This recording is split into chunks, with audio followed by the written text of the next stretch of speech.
আমার কাছে কানাডা ভালো লাগে না। ভালো লাগে না? তো কানাডা আসছো কেন? হবে সেই করতে হবে, তখন ভাই আমি টোটালি মেন্টালি সিক হয়ে যায়। আমার কাছে ইন্ডিয়ানদেরকে খুব ভালো লাগে, ওরা অনেক ফ্রেন্ড। আমি যখন দেশে গেছি আমার মনে হয়েছে আমি আর কোনোদিনও কানাডা ব্যাক করব না। সো আমি আসলে কি পড়াচ্ছে বা কি করতেছে এটা বলতে ওইভাবে কেউই বলতে পারবে না। তবে মাঝে মাঝে বছরে হয়তো 2 বার আমাদের ঘোরার জায়গা মাশাআল্লাহ অসাধারণ অসাধারণ, জাস্ট চেষ্টা থাকবে এরকমই, আর বাকিটা আল্লাহ নোজ বেটার। হ্যালো সবাইকে, আজকে আরেকটা ভিডিওতে আপনাদেরকে আমন্ত্রণ জানাচ্ছি। আমার সাথে আছে হচ্ছে আমার ছোট বোন, সে আবার হচ্ছে আমার ফ্রেন্ডের ওয়াইফ। তো ওকে আমি অনেক আগে থেকেই চিনি, আর তুমি করেই বলি আমি। তো ওর ওর নাম হচ্ছে অ্যানি, ওকে আমি আজকে নিয়ে আসছি। ও কানাডাতে আমারও আগে থেকে থাকে, তো ওর কানাডা সম্পর্কে অভিজ্ঞতা খুব ভালো। তো এই জন্যে চিন্তা করলাম যে ওর অভিজ্ঞতাটা আপনাদের সাথে শেয়ার করি, আর ওই বলুক কি কি হয়, কি কেমন অভিজ্ঞতা তার এখানে। আরও ইন্টারেস্টিং বিষয়ে আমরা আলাপ করব। ভিডিও চলতে চলতে হয়তো বা অনেক ইন্টারেস্টিং জিনিস শুনবো যেগুলো আমি জানি। আশা করি আপনাদেরও জেনে ভালো লাগবে। তো চলুন অ্যানির পরিচয় নেই আগে। অ্যানি, তোমার পরিচয়টা একটু দাও আমার দর্শকদের উদ্দেশ্যে। না, আমি জান্নাতুল ফেরদৌস আনি। আমি বাংলাদেশ থেকে আসছি, আর এখানে আমি গৃহিণী। আচ্ছা, তুমি এখানে গৃহিণী? হ্যাঁ, আচ্ছা, হাউস এক ওয়াইফ। কথায় অনেক কিছু বলে ফেলছো। বাংলাদেশে পড়াশোনা। আমি অনার্স করছি আচ্ছা আচ্ছা ইলেকট্রিক ইঞ্জিনিয়ারিং। আচ্ছা। ও বাবা, ইঞ্জিনিয়ার মানুষ, আমি ইঞ্জিনিয়ারিং পড়ি নাই কখনো, আমার কোনো আইডিয়া নাই। আহ, যাই হোক, তোমার হাজব্যান্ডের নাম কি? এমডি মনিরুল খান হায়দার। আচ্ছা, আমি হায়দারের যে ভিডিও করেছিলাম, হায়দারের ওয়াইফ হচ্ছে অ্যানি, আর ওদের একটা বাচ্চা আছে খুব সুন্দর। ওর নাম হচ্ছে আয়াত। ও আজকে নাই, স্কুলে এখন। তো আমরা মাঝে মাঝে ঘুরতে গেলে আমরা খুব একসাথে ঘুরতে যাই অনেক এখানে টুকটাক। সব সময় তো আর যাওয়া হয় না, মাঝে মাঝে গেলে একসাথে যাওয়া হয় আর কি, ওদের সাথে আমি ঘুরি, আমার এখানে কেউ নাই। তো অ্যানি, তুমি হ্যাঁ ভাইয়া। বাংলাদেশে পড়াশোনা করলা হচ্ছে ইঞ্জিনিয়ারিংয়ে, তারপরে কানাডাতে কত সালে আসছো? আমি কানাডাতে 2023-এ মেতে আসছি। 2023-এর মেতে হ্যাঁ, আসছো? 2 বছর হইল আর কি। আচ্ছা আচ্ছা। তুমি 2023-এর মেতে আসছো। কানাডা কেমন লাগতেছে? আমার কাছে কানাডা ভালো লাগে না। ভালো লাগে না? তো কানাডা আসছো কেন তাইলে? আসছিলাম আসলে আবেগে পড়ে আসছিলাম, আচ্ছা কিন্তু আচ্ছা এসে দেখি যে না, পুরাই ফাঁদে পড়ে গেছি আর কি। আচ্ছা আচ্ছা। কোনো ভালো দিক নাই? না না, আমার কাছে কানাডার কোনো ভালো দিক নাই। আচ্ছা দেশটা আচ্ছা। সুন্দর, জাস্ট। দে- দেখতে সুন্দর? হুম। আচ্ছা। তো আরেকটা বিষয়, সেটা আসলে প্রশ্নের খাতিরেই জানতে ইচ্ছা হুম। করলো। সেটা হচ্ছে, আমি জানি সেটা তুমি আসার মনে হয় 8 মাস না 1 বছরের মাথায় দেশে চলে গেছিলা, কেন? জি, সেটা আচ্ছা আমি বলি। আহ, আমি আসছিলাম, আসার পর ভাইয়া জানে কিনা আমি জানি না, ভাইয়ার সাথে শেয়ার করছি কিনা জানি না, তবে আমি আজকে শেয়ার করব, ঠিক আছে? হয়তো ভাইয়াও জানে না সেটা। হুম হুম হুম। আমি আসি মে মাসে। তো মে মাসে আসার পর ভালোই চলতেছিল। এরপর হঠাৎ করে আমার হাজব্যান্ড স্টুডেন্ট, তখন আমি আসার 29 দিনের মাথায় আমার হাজব্যান্ড হঠাৎ করে এসে বলে এমনি আমার জবটা নাই। তখন মানে আমার মাথায় পুরো আকাশ ভেঙে পড়ে, জবটা নাই। আমার এখনো 2 সেমিস্টার বাকি, এবং মানে 1.5 মাস পর আমার $8,000 সেমিস্টার ফি দিতে হবে।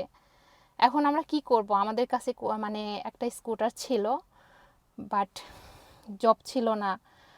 মানে ওইখান থেকে আমার ডিপ্রেশনটা শুরু হয় যে আমি কি করব, কোথায় যাব। আমার হাজব্যান্ড জব খুঁজতে শুরু করে, এবং সে হচ্ছে সারাদিন উবার করতো বাইসাইকেল দিয়া, স্কুটার দিয়ে। বাট স্কুটারে চার্জও থাকতো না, হ্যাঁ খুব হ্যাঁ। একটা ইনকাম করাও ভাইয়া তখন সম্ভব ছিল না। হুম হুম হুম। তো যাই হোক, এইভাবে আমরা চলতে থাকি। ওনা বসকে বলে কোনো মতো হাফ টাইম আর কি জবের ব্যবস্থা করে, যে বস আমাকে রাখেন, আমি এই মুহূর্তে কই যাব, আমি স্টুডেন্ট মানুষ। পরে ওনা হচ্ছে ডেইলি 4 ঘন্টা করতো, হুম হুম মানে হুম। উইকলি মেবি কয় ঘন্টা, 20 ঘন্টা করতো। হুম হুম হুম। সো ওইভাবে ভাইয়া আমি আস্তে আস্তে ডিপ্রেশনে পড়ে যাই। এর মাঝখানে আবার আমার ছেলে হঠাৎ করে ওর ডেন্টালের প্রবলেম হয়, হুম আমি হুম হুম। ডাক্তারের কাছে নিয়ে যাই। সো ওরা আমাকে বলে যে ওর ডেন্টালের মানে দাঁত 2টা তুলে ফেলতে হবে, এই করতে হবে সেই করতে হবে। তখন ভাইয়া আমি টোটালি মেন্টালি সিক হয়ে যাই। হুম এদিকে হুম হুম আমার হুম। সেমিস্টার ফির প্যারা, আমার জামাই এখন বেকার, তারপর আমার ছেলের এরকম।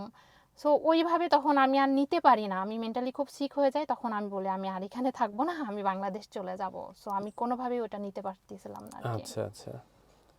যাই হোক, একটা প্রবলেম তৈরি হয়েছিল। হুম। আমি আসলে হায়দারের জবের বিষয়টা জানতাম না, হ্যাঁ তোমার থেকে মেবি শুনলাম। এই আর কি। ও বলে না এইসব বিষয়ে হায়দার আসলে যখন আমরা মানে কঠিন একটা টাইম পার করি, আমরা কারোর সাথেই ওইগুলা শেয়ার করি না। হ্যাঁ, তো যাই হোক, আমি হায়দার সমস্ত কিছুই আমার সাথে শেয়ার করে, কিন্তু এই জিনিসটা হ্যাঁ, ওই বলে নাই যে জিনিসটা জব শেয়ার ইয়া। করে ও নাই। পরবর্তীতে আমাকে একবার বলছিল যে জবে একটা প্রবলেম হয়েছিল, প্রবলেম কিন্তু হয়েছিল। এইগুলা হয়েছে, এইগুলা আমাকে বলে নাই কখনো। তো যাই হোক, তো তোমার ছেলের দাঁতের কথা শুনতেছিলাম। তো এখানে দাঁতের প্রবলেম হলে মানে ডেন্টাল তো ফ্রি না, ডেন্টাল হচ্ছে না, পে পেইড। করতে হয়। ডেন্টাল আর হচ্ছে আইজের প্রবলেম হইলে মনে হয় যে পে পে করতে হয় করতে এখানে। হয়। তো ডেন্টালের প্রবলেম হয়েছে, তো ওটার কি প্রবলেম কি হচ্ছিল তখন? মানে আমার ছেলের দাঁতে হচ্ছে একটাতে হচ্ছে ইয়া করা ছিল, ফিলিং করা ছিল। হ্যাঁ হ্যাঁ তো ওই ফিলিংটা উঠে গেছিল, সামান্য একটু ইনফেকশন হয়েছিল। হ্যাঁ হ্যাঁ তো ওইখান থেকে মানে হায়দারের ফ্রেন্ড, আপনাদের ফ্রেন্ড হাফিজ ভাই ঠিক করে দিছিল। হ্যাঁ হ্যাঁ হ্যাঁ। তো ভাইয়া বলছিল এটা যদি হয় ওই ডাক্তারের কাছে নিয়ে গেলে ও জাস্ট ফিলিংটা করে দিলেই ঠিক হয়ে যাবে। ফিলিং এরও কোনো প্রবলেম হয়েছিল না, শুধু জাস্ট গোড়াতে একটু ইনফেকশন হুম হুম হয়েছিল, হুম হুম যেটা ভাইয়া অ্যান্টিবায়োটিকেই চলে যেত। কিন্তু হুম হুম। ওরা আমাকে বলল যে দাঁত আমরা তুলে ফেলবো। আচ্ছা আচ্ছা। কেন তুলে ফেলবা, বলে ইনফেকশন বারবার হবে। তো তুলে ফেলে সলিউশন কি, বলে ওই দাঁতটা তুলে ফেলার পর মানে ওই মানে নেক্সট পরবর্তী যে দাঁত ওইখানে এসে স্পেস নিবে। হুম হুম হুম। স্পেস নিলে তাহলে বলে যখন আবার ওই দাঁতটা উঠবে তখন হচ্ছে আমরা দুইটাই অপারেশন করে তুলে ফেলবো অ্যাডাল্ট দাঁত। তো এটা তো আসলে কোনো সলিউশন হইতে পারে না। আচ্ছা আচ্ছা। তখন আমি রাজি হই না যে আমার ছেলের দুইটা দাঁত তুলে ফেলুক, আবার মানে অ্যাডাল্ট দাঁত উঠলে আবার অপারেশন করে হুম ওগুলাও তুলে ফেলুক। হুম হুম হুম। এটা আমরা নিতে পারি নাই আসলে। হ্যাঁ হ্যাঁ। হায়দার আমাকে ওই সময় বলতেছিল যে এখানে দাঁতের চিকিৎসায় গেলে নাকি সব সময় দাঁত তো উঠায় ওরা ফেলে, তোলা ছাড়া ওদের কোনো সলিউশন নাই। যে আমাদের দেশে দাঁত একটা মোটামুটি নষ্ট হয়ে গেলে হুম হুম ওইটাতে হুম। রুট ক্যানেল রুট আরো ক্যানেল কিছু করে। করে আর ঠিক করে বাচ্চার দেয়। বেবি দাঁত হুম ভাইয়া, হুম। এটা তো তুলে ফেলবে, দেরি হবে। আচ্ছা আচ্ছা, তো ওইটা আমি দেখছি ওইখানে হুম ওই হুম। সময় তোমরা অনেক ডাক্তারের কাছে ঘোরাঘুরি অনেক করলা। ডাক্তারের কাছে ভাইয়া। ওইটা একটা প্রবলেম ছিল। আহ, তো কানাডাতে হুম। তো প্রবলেমই ফেস করলা আসার পর থেকে, এই প্রবলেম সেই প্রবলেম ফেস করতেছিলা। তো এখানে তুমি যেহেতু মেয়ে মানুষ, তুমি গৃহিণী, তার মধ্যে হুম। তুমি তো আশেপাশে ঘোরাফেরা করো, ইয়া করো, বা নেইবারহুডেও বাচ্চাকে নিয়ে অনেক সময় হুম হুম। ঘোরাফেরা করো। এখানের মানুষদের আচার আচরণ কেমন, যেটা তোমার কাছে কেমন লাগে? আমার কাছে ইন্ডিয়ানদেরকে খুব ভালো লাগে, ওরা অনেক ফ্রেন্ডলি। আচ্ছা আচ্ছা। মানে ওদের ভাষা আমি বুঝি না, ওরা হ্যাঁ। আসলে হিন্দি বা পাঞ্জাবিতে কথা বলে, বাট ওরা হচ্ছে অনেক ফ্রেন্ডলি। হুম হুম হুম। কিন্তু সাদা বা অন্যদের বিশেষ করে চাইনিজদের টোটালি আমার ভালো লাগে না। আচ্ছা আচ্ছা। না, এটা হায়দার আমাকে চাইনিজদের বলতেছিল যে তুমি নাকি যারা পাঞ্জাবি, হুম। ওরা পাঞ্জাবি ভাষায় কথা বলে, আর তুমি ওদের হ্যাঁ সাথে মানে বাংলা। ওরা এতটাই ফ্রেন্ডলি যে হ্যাঁ ওরা যা মানে ওদের বুঝাইতে পারলেই হ্যাঁ। হইলো। যে আচ্ছা ইভেন আচ্ছা। আমার মানে বাড়িওয়ালা আন্টিও হ্যাঁ। ও পাঞ্জাবিতে বলে, আমি দেখা যায় বাংলায় অ্যান্সার দিই, তারপরেও আমার সাথে জাস্ট আচ্ছা কমিউনিকেশন আচ্ছা। করতেই থাকে। মজার জিনিস। হ্যাঁ। মজার জিনিস যে তুমি বাংলায় বুঝাচ্ছ, কি ও বুঝাতে চাচ্ছ। আমাকে হিন্দিতে বা পাঞ্জাবিতে বোঝানোর চেষ্টা করতেছে। আচ্ছা আচ্ছা। তাহলে মোটামুটি যারা ইন্ডিয়া, যেহেতু তুমি যে এলাকায় থাকো এটা হুম। পুরাটাই হচ্ছে পাঞ্জাবি মানুষ থাকে এখানে পাঞ্জাবি বেশি। মানুষ তো থাকে। মোটামুটি মানুষের ব্যবহার ট্যাবহার ভালো এখানে। হ্যাঁ পাঞ্জাবিদের ব্যবহার মাশাআল্লাহ অনেক ভালো। আচ্ছা। এমনি ঘুরতে টুরতে যাও কোথাও, যে এখানে ভালো লাগে কানাডাতে আসলে ঘোরার জায়গা কেমন, আর তোমার কাছে কেমন লাগে এই জিনিসগুলা? কানাডাতে তো ঘোরার জায়গা অনেকই আছে ভাইয়া, বাট আমাদের এখনো ওইভাবে যাওয়া হয় নাই, এখনো প্রবলেমের মধ্যেই আছি।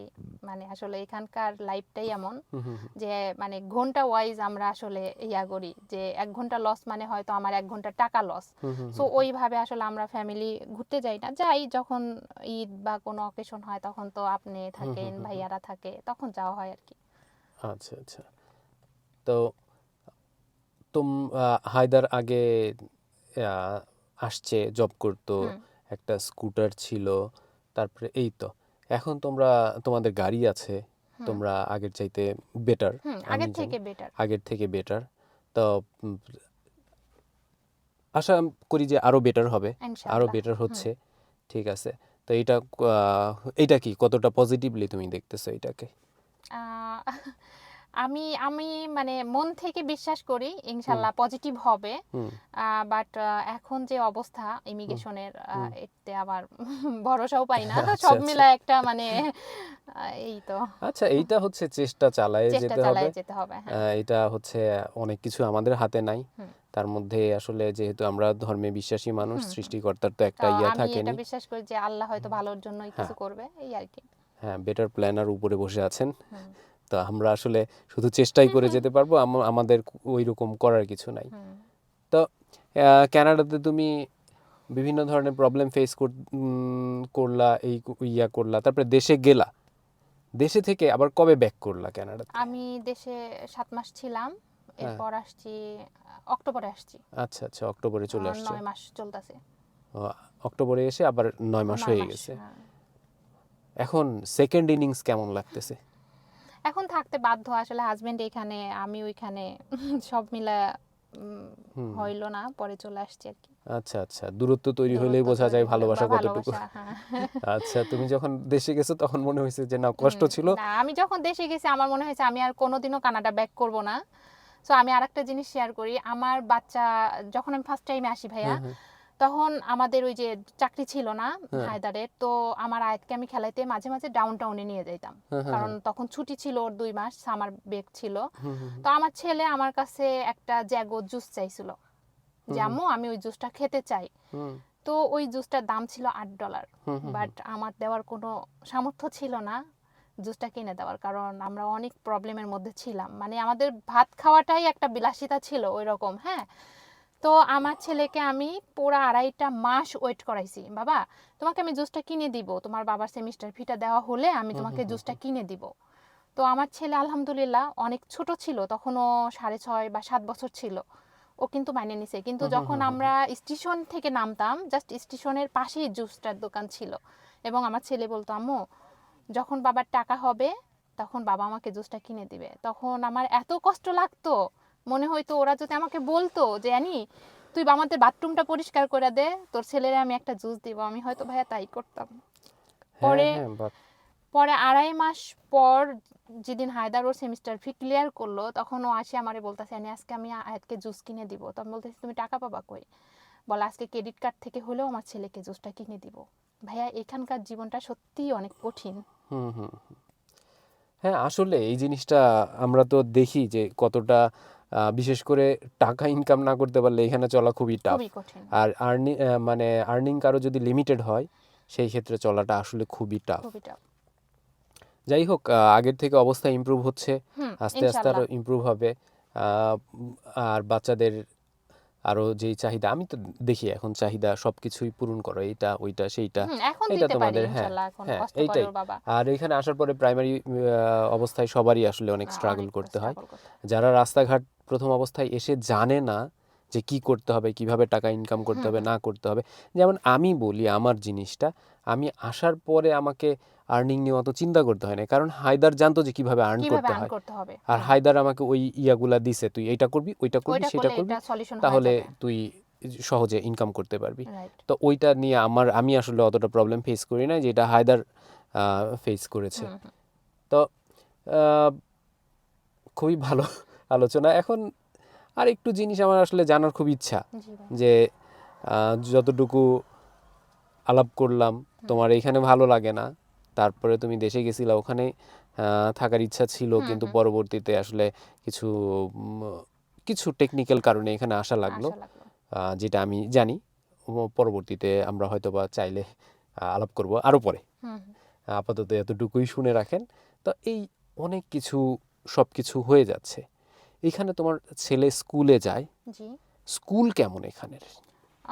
স্কুলে আসলে ওইভাবে আমি ফিডব্যাক দিতে পারবো না, কারণ স্কুলের কোনো ডকুমেন্টস আমাদেরকে দেয় না। সো আমাদের বলে যে জাস্ট টিফিন, একটা ওয়াটার বোতল, এই আর কি ব্যাগে থাকে।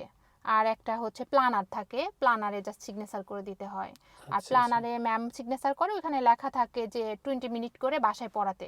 জাস্ট এই আহ, আসলে কি পড়াচ্ছে বা কি করতেছে এটা বলতে ওইভাবে কেউই বলতে পারবে না। তবে মাঝে মাঝে বছরে হয়তো 2 বার আমাদেরকে ডাকে, তখন দেখি না মাশাল্লাহ ভালোই পড়াচ্ছে, ছেলে শিখতাছে, হ্যাঁ হ্যাঁ হ্যাঁ এটা বোঝা যায়। হ্যাঁ তোমার কিন্তু প্রতিদিনের আমরা বলতে পারবো না। হ্যাঁ বাংলাদেশে যেমন হোমওয়ার্ক দেয়, বই থাকে, এখানে কিন্তু ওই টাইপের কিছু নাই। এখানে পড়াশোনার সিস্টেমটা আসলে খুব মজার, অন্যরকম, হ্যাঁ। কারণ বাচ্চারা বোঝে না যে ওদের পড়াচ্ছে, ওদের পড়াচ্ছে, শেখাচ্ছে। Right right. আর পড়াশোনা আমার ছেলে স্কুলে যাওয়ার জন্য খুবই আগ্রহী। বাংলাদেশে যাইতে চাইতো না, বাট এইখানে যেতে চাইছে। হ্যাঁ এখানে খুব ও তো স্কুল মিস দেয় হ্যাঁ, না মিস বললেই দেয় না, চলে। হ্যাঁ। তো এইটা আর ওর আমি তোমার ছেলের একটা জিনিস খুব ভালো, সেটা আমরা অনেক বাঙালি এখানে সন্তানদের নিয়ে আসি, হুম। আসার পরে আমরা না বাংলা অ্যাকসেন্ট পারি না এখানের অ্যাকসেন্ট পারি, এটা একটা প্রবলেম হয়ে যায় প্রবলেম হয়ে যায়। বাচ্চাদের। আমি এটা শুধু বাংলাদেশি না, এটা আমি পাঞ্জাবিদের মধ্যেও দেখেছি যে ওরা পাঞ্জাব আর ক্যানাডিয়ান ইংলিশ মিলে জগা খিচুড়ি পাকায় ফেলে, হ্যাঁ, মিক্সড হয়ে যায়। মিক্সড হয়ে বলে, ট্রাই মারে যে ক্যানাডিয়ানটা বলবে কিন্তু আসলে হয় না ক্যানাডিয়ানটা। যেমন আমরা এখন ক্যানাডিয়ান চেষ্টা করলে জীবনেও হবে সম্ভব না, না, না। আমাদের একটা নিজস্ব অ্যাকসেন্ট আছে, ওইটা থাকবেই। তো তোমার ছেলের যে জিনিসটা ভালো, ও একবারে পিওর ক্যানাডিয়ান অ্যাকসেন্ট বলে। এইটা আমি নিজেও জানি না কিভাবে ও শিখছে, তোমরা হয়তো বা ভালো জানো। না, আমরা আসলে ওর সাথে কখনো ইংলিশে কথা বলি না, হ্যাঁ হ্যাঁ কিছুই হ্যাঁ। বলি না। আমরা টোটালি ওর সাথে বাংলায় কথা বলি। ও যা শিখছে ম্যামের কাছ থেকে শিখছে। আচ্ছা আর আচ্ছা। আমরা ওর সাথে আরো বলি না, যাতে ওর অ্যাকসেন্ট গুলা নষ্ট না হয়। ও ওইখান থেকেই শিখুক, ওইভাবেই ও হোক। আচ্ছা আচ্ছা, তাহলে এটা একটা ভালো টেকনিক যে আর বাচ্চাদেরকে, আমরা বাংলাটা ওকে ভালোভাবে শেখানোর চেষ্টা করি। বাচ্চাদেরকে জোর করে ইংলিশ শিখাতে যাবেন না, তাহলে গেলে ও আরো উল্টা নষ্ট হবে ওর ইংলিশ। জাস্ট মিক্সড হয়ে যাবে হ্যাঁ দুইটা। মিক্সড হয়ে যাবে, কারণ এখানে ও যেটা শেখার সেটা ওর স্কুল থেকেই খুব ভালো শিখে, হুম। তখন এক্সেন্টটাও মনে হয় খুব ভালো হয়, ভালো কারণ শিখে, ওর হ্যাঁ। এক্সেন্ট অনেক ভালো, আমি দেখছি ওর এক্সেন্ট মাশাআল্লাহ, একবারে ওর নেটিভ accent। এক্সেন্ট। তো এখানে পড়াশোনা মোটামুটি মানে কি পড়ায় তা জানি না, কিন্তু তবে বাচ্চারা ভালো খুব এনজয় পড়ায়, করে। হ্যাঁ। যখন আমাদের রিপোর্ট দেয় বা মিটিং এ ডাকে, তখন বুঝি না বাচ্চারা আসলে শিখতাছে, ভালো কিছু শিখতাছে। ওদের আর্টিকেল গুলা যখন আমাদের কাছে শো করে, খুব মানে জটিল জটিল অল ওভার কানাডার একটা আর্টিকেল অ্যান্সার করো, পড়ো, মানে এগুলা আসলে মানে তখন বুঝি যে না, শিখাচ্ছে কিছু একটা। হ্যাঁ এটা আশা করি বাচ্চারা আরো ভালো করবে। আমার ইনশাআল্লাহ। বাচ্চারা এখন আসে নাই, আসলে হয়তো ইনশাআল্লাহ, ইনশাআল্লাহ। সেটা পরবর্তীতে দেখা হ্যাঁ। যাবে। তো কানাডার স্কুল পড়াশোনা ভালো, তাহলে কেউ আসলে তাদের বাচ্চাদেরকে এখানে আহ, আশা করা যায় যে পৃথিবীর খুব ভালো একটা শিক্ষা এখান থেকে। এডুকেশন নিতে পারবে। আচ্ছা, পরবর্তীতে আরেকটা জিনিস আসলে খুব জানার ইচ্ছা, ও তুমি তো এখানে স্টুডেন্ট ছিল না, তোমার হাজব্যান্ড স্টুডেন্ট ছিল, তো তোমাকে এই প্রশ্নটা না করাই বেটার। সেটা হচ্ছে এখানের শিক্ষা ব্যবস্থা কেমন, বাংলাদেশের থেকে আলাদা কি না? আমি আপনি ভাইয়া বলতে পারবেন এটা। আচ্ছা আচ্ছা, তো এখানে কাজ কারবারের, তুমি তো কাজ করো না, তারপরেও আমি যদি আসলে ওভারঅল শুনতে চাই, যেহেতু তুমি এখানে থাকো, তোমার একটা আইডিয়া হয়েছে বা তোমার হাজব্যান্ড জব করে, সেই ক্ষেত্রে যেখানে কাজের অপরচুনিটি কেমন বা ইনকাম কেমন, বাংলাদেশের চাইতে ভালো না খারাপ? ভাইয়া, এখন যদি এটা কম্পেয়ার করি, আসলে বাংলাদেশে যেমন ইনকাম, কস্টটাও কিন্তু তেমন। হ্যাঁ হ্যাঁ বাট এখানে ইনকামও বেশি, এখানে খরচটাও কিন্তু আমাদের অনেক বেশি, তাই না? আচ্ছা আচ্ছা আচ্ছা। দেখা যায় দিন শেষে আসলে টাকা জমানোটাই কষ্ট। হুম হুম পেচেক টু পেচেক শেষ হয়ে যায়, হুম হুম হুম। তাই না? আর এখানে আমি মনে করি যে যার স্কিল আছে তার জবের কোনো অভাব হবে না, যতটুকু আমি মনে করি। আচ্ছা আচ্ছা, এটা একটা ভালো কথা, কারো যদি স্কিল থাকে তার জবের কোনো অভাব হবে না। অভাব হবে। আপনারা এখানে নির্দ্বিধায় আসতে পারেন, খুব ভালো অপরচুনিটিস, সেইটাই আনি বলছে। এখানে অনেক জায়গায় তুমি ঘুরতে গেছো, হুম। অনেক জায়গায় মানে 4-5টা জায়গায় তো যাওয়া হয়েছেই, তাই না? যাওয়া হয়েছে। তো এখানের ঘোরার জায়গাগুলা কেমন, স্পটগুলা কেমন, ভাল লাগে? হ্যাঁ, ঘোরার জায়গা মাশাআল্লাহ অসাধারণ, অসাধারণ। জাস্ট তখন মনে হয় না কানাডাটা ভালো লাগে। বিশেষ করে হুইসলারটা আমার অনেক ভালো লাগছিল। আর আমি যখন হুইসলার যাই, আমি মনে হয় বাংলাদেশ যাওয়ার 1 সপ্তাহ আগে যাই। হ্যাঁ তো হুইসলার যাওয়ার পর আমি বাসায় এসে আমার হাজবেন্ডকে বলছি আমি বাংলাদেশ যাব না। আচ্ছা আচ্ছা মানে হুইসলার দেখে আমার ভালো লাগছে, খুবই ভালো লাগছে। আচ্ছা আচ্ছা, অন্তত পক্ষে একটা পজিটিভ পজিটিভ। ইয়ে তৈরি হয়েছে কানাডা সম্পর্কে হুইসলার দেখার পরে। যেহেতু আমরা ঘুরতে খুব পছন্দ করি, তো ওই হিসেবে তো অবশ্যই ভালো লাগবে হ্যাঁ আমার হ্যাঁ, কাছে। আমাদের সামনে আরো অনেক কয়েকটা প্ল্যান আছে হ্যাঁ, যাওয়ার। ইনশাআল্লাহ। ভিক্টোরিয়াতে হয়তো বা যাব, তারপরে ব্যানফে যাওয়ার চিন্তা ভাবনা আছে, যেটা হচ্ছে কানাডার আসলে মোটামুটি সবচেয়ে সুন্দর জায়গা বলা পপুলার হয় একটা। ব্যানফকে, কারণ এটা রকি মাউন্টেনের একটা অংশ, বা রকি মাউন্টেনে ব্যানফ, তারপরে জ্যাসপার একই ইয়াতেই একটু আগে পরে। তো ওই জায়গাগুলো খুবই সুন্দর, আমরা সামনে ভবিষ্যতে ওখানে যাব, হয়তো বা কানাডার অন্যান্য জায়গাতেও আমরা ঘুরতে যাব, যদি আল্লাহ তৌফিকে দেন। তো তোমার এই যে এতটুকু ইয়া করলা, আমি আর বেশি বাড়াবো না, অল্প কথাই শেষ করব। তোমার প্ল্যান কি? কানাডাতে থাকবা না থাকবা না? আমার প্ল্যান, আমি কানাডাতে থাকবো না, কানাডাতে চলে থাকবা না? যাব। আমার কানাডা টোটালি ভালো লাগে না। সো এখন আসি, যেহেতু চলে আসছি, আর আমাদের আসলে সব সঞ্চয়টুকু ভেঙেই আমরা চলে আসছি এইখানে। সো চাচ্ছি যে যদি একটা ব্যবস্থা হয়, আমি হয়তো গ্রিন কার্ডটা নিয়ে যাব ইন এ ফিউচার আয়াতের জন্য, যাতে আয়াত আমাকে ব্লেম দিতে না পারে কেন তুমি চলে আসলা। ও ইচ্ছা করলে ভাই আসবে, বাট আমরা যেহেতু মানে শান্তিপ্রিয় মানুষ, আত্মীয় স্বজন, এই যে ঈদ যায়, ঈদে আসলে একাকিত্ব ভাই, আপনি, আমি, হায়দার, আয়াত, বাট আর কেউ নাই। তখন আমি দেশকে খুব মিস করি, আব্বু আম্মু, শ্বশুর শাশুড়ি।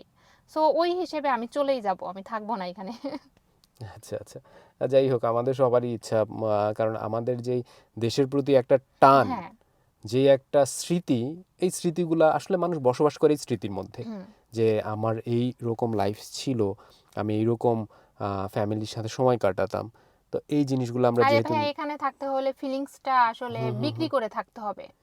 হ্যাঁ হ্যাঁ সকাল 7টা টু রাত 12টা কাজ, মানে ফ্যামিলি কোনো টাইম নাই, বাচ্চাকে হায়দার টাইম দিতে পারে না। আমি জব করি না জন্য যদিও আমার বাচ্চাকে আমি টাইম দিতে পারি, কিন্তু অনেক কিন্তু মা আছে যারা জব করে, তাদের বাচ্চা ডে কেয়ারে থাকে, এগুলা টোটালি আমার পছন্দ না ভাইয়া। আচ্ছা, এখানে আসলে এটা সত্যি কথা, হাজব্যান্ড ওয়াইফ সবাই জব করে, এখানে একজন জব করে চলাটা আসলে মানে খুবই গত টাফ। শুক্রবারে ভাইয়া বাংলাদেশি এক আপু আমাকে ফোন দিছে, হ্যাঁ, যে ওনার হাজবেন্ড হচ্ছে সারা রাত ডিউটি করছে, হয়তো ভাইয়া এসে ঘুমাইছে, ভাইয়াকে ফোন দিচ্ছে, ভাইয়া ফোন তুলতাছে না। আপু হচ্ছে কি ইউসিডব্লিউ তে, তো আপুর ওই দিন এক্সাম আছে 3টা, কিন্তু তার বাচ্চা স্কুলে, তো বাচ্চাকে পিক করার মতো কেউ নাই। তখন তার মনে হয়েছে যে ওইখানে তো অ্যানি আপু আছে, পরে আমাকে ফোন দিয়েছে, আপু আমি ম্যামকে বলে দিচ্ছি আমার বাচ্চাটা একটু পিক করে জাস্ট বাসা পর্যন্ত পৌঁছায় দেন। তখন ভাইয়া এটা তো কোনো লাইফ না।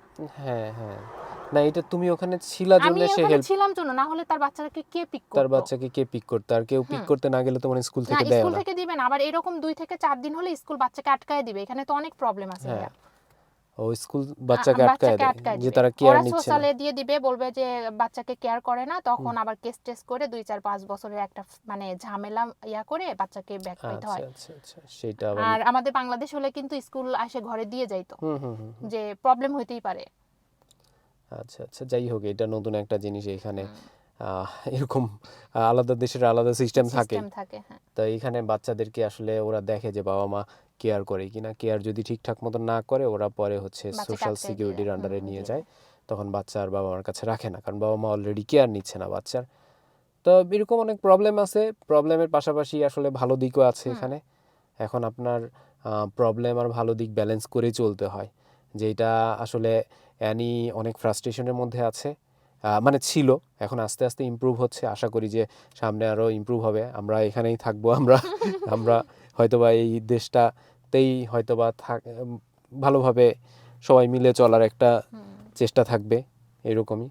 আর বাকিটা আল্লাহ নোজ বেটার।